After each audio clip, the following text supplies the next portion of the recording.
Philip Clement was down on his hands and knees praying to the big man to remain in the big house, and they delivered big time with the biggest European victory for Rangers in 17 years. Welcome back to Fog Football. Rangers 4, Fcsb 0. What a game it was. What a comeback it was. It was a game. It was a great game. Tierney may have missed out on his hat-trick, but it was a hat-trick of good results for Scottish teams this midweek, with Rangers completing that hat-trick and making it 3 unbeaten games for the Scottish teams. Helps the coefficient, and it helps put all 3 teams, Rangers, Hearts and Celtic, I think, one step closer to the next stages of European football. But we'll talk more about that in the review show. For the European review show, we will talk about Rangers though, because let's talk about it. 4-0. Right.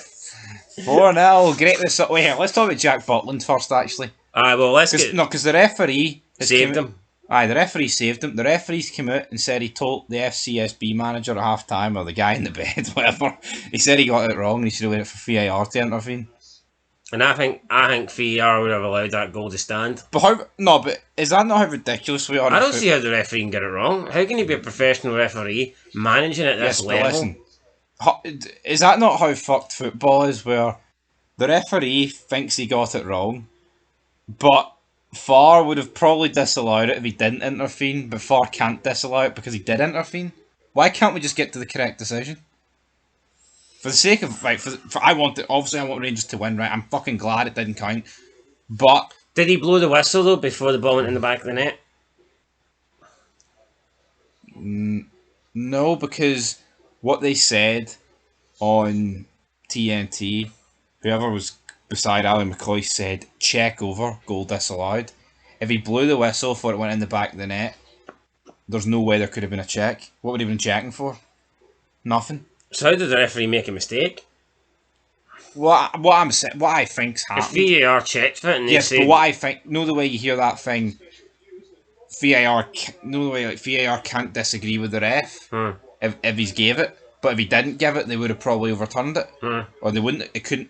It's one of those things where we can't overturn it because it's the referee's decision. So in the same way, if it was given, we wouldn't have overturned it.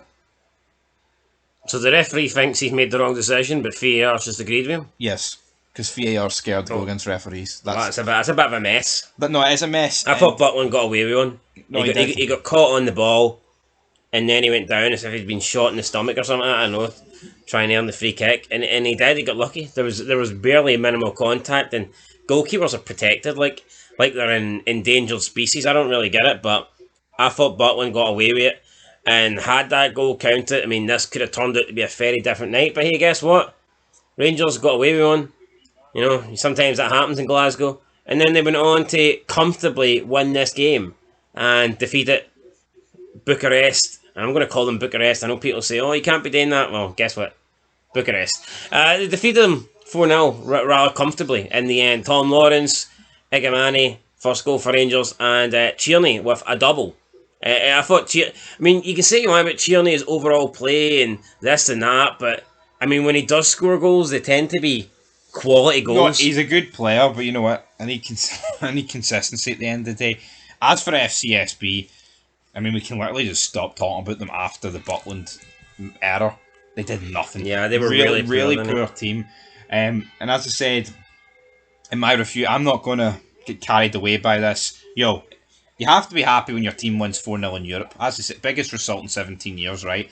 But I'm not going to pretend that this team is now suddenly world beaters and that Philip Clement is the greatest manager to ever live.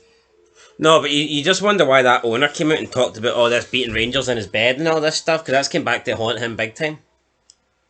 True, I mean, he probably won't care, but I mean, he just looks like a fucking idiot. No, he does. He does look like an idiot. No way to it. I mean, come on. You can't really turn around and say that. Now, obviously, this game was sandwiched in between two Bucharest derbies, but obviously they were sitting on 6 points. But maybe that's what it was. Maybe because this team was sitting on 6 points out of 6, they're like, this Rangers game's a free hit because we need to bounce back in the league. Whatever, but here, Tierney's goals, both good. As for Cyril Dessers, thought he threw the toys out the absolute pram. Apparently he's apologised. Apparently it's because he couldn't see. He got poked in the eye and he couldn't see. That's why he was greeting. And he stormed off down the tunnel. Is that acceptable? I don't know if I'm buying that. I mean, that's pretty pathetic. I think he couldn't see. What? He can't shoot either. Maybe that's why he misses all the time. Maybe it is, but yeah, Egamani looked good when he came on. Rangers look good. There's not many too negatives to point out. I thought Butland looked a bit shaky. Balogun did get forced off when not Lawrence was off at half time. But I mean, overall, it's a great night. It's a good night. It's a win for me that keeps Rangers in the fight pretty much guaranteed until the final match day. The next 4 games are tough. Yeah, I mean Rangers. I think if you said 6 points for your opening three, you'd have took that because yeah, you got the home game against Leon, but maybe they fought Malmo away would have been tougher.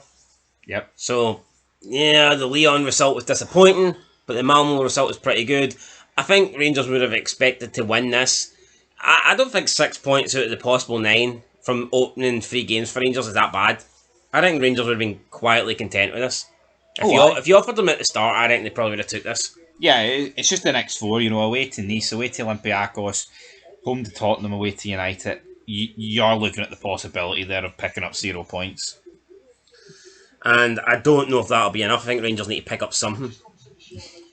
Whether it be a draw or whatnot or a win, I think they might need to get something there. I mean, 9 might do it, but I think you're right. I think they'll need 10.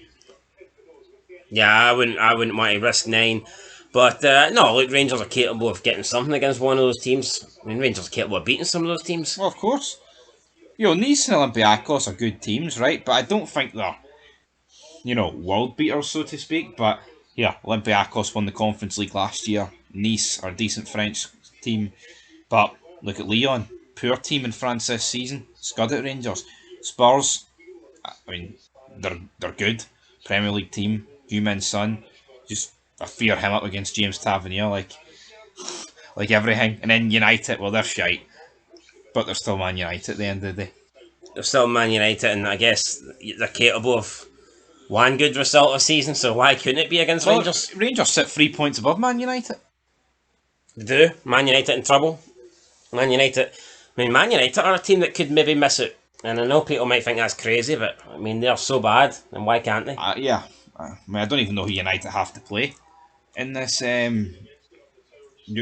fixtures. I mean, I believe away to Porto and away to Fenerbahce is probably as tough as it's going to get for United. Probably. Anyway, as for the Tom Lawrence, so I mean, opening goal, he doesn't really connect it very well, hits it into the ground, keeper should probably save it, I think he tips it onto the post, it goes in anyway, so that gives Rangers the lead, and then Bucharest for the second goal, trying to play it for the back, they pass it to Tierney then cuts inside and hits a nice little shot into the corner, great finish for Tierney. I thought the captain for Bucharest was terrible tonight, the centre back, he couldn't defend to save his life.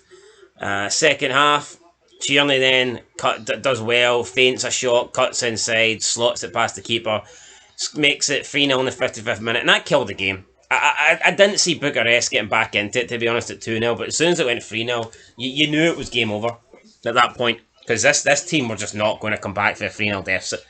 They weren't showing signs of scoring a goal, never mind 3 goals. Obviously, Dessers then goes off, and Egamani gets his first goal for Rangers. Connor Barron again, pressing, winning the ball.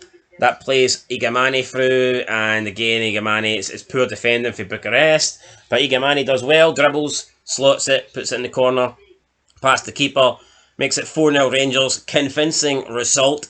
Doesn't really change what's happened for Rangers this season. It doesn't make the Kilmarnock result go away or any of those other bad results, but I mean, I guess it gives them a bit of confidence and it puts them one step closer to qualifying for the next round of European football, which is the aim of the game. This is not domestic, so you can't catch Celtic, you can't catch Aberdeen. This is all about trying to get closer to qualification for the next round of the knockout stages of the Europa League, and that's what Rangers done tonight. So I don't think that people are going to be praising Philippe Clement that much. I don't think people are going to think, oh, this Rangers have turned the tide. No, we've seen one particular channel claim that Rangers can beat anybody now on Thursday nights. Well, played Leon on a Thursday night, and that didn't exactly go down too well. So let's cut the bullshit, right? Rangers can beat these average teams.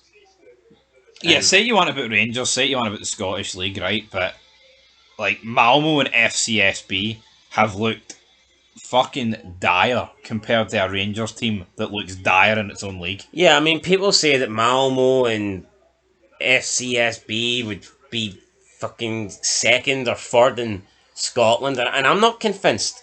No, Based on the performances we've seen, I'm not convinced. no. Well, Rangers tend to struggle more against Scottish opposition than they do against this lower end of European opposition. So Absolutely. But anyway, guys, that's where we're going to leave it. Review show, player ratings, all that good stuff to come, and then we've got another weekend. another weekend of football action. Can't wait for it. Should be a good one. Also, midweek action next week. Lots of games coming thick and fast, and that is the way we like it. Speaking of liking it, guys, make sure you hit that like button down below, and we will catch you in the next one. But we've been Fog Football. Thanks for watching, and peace.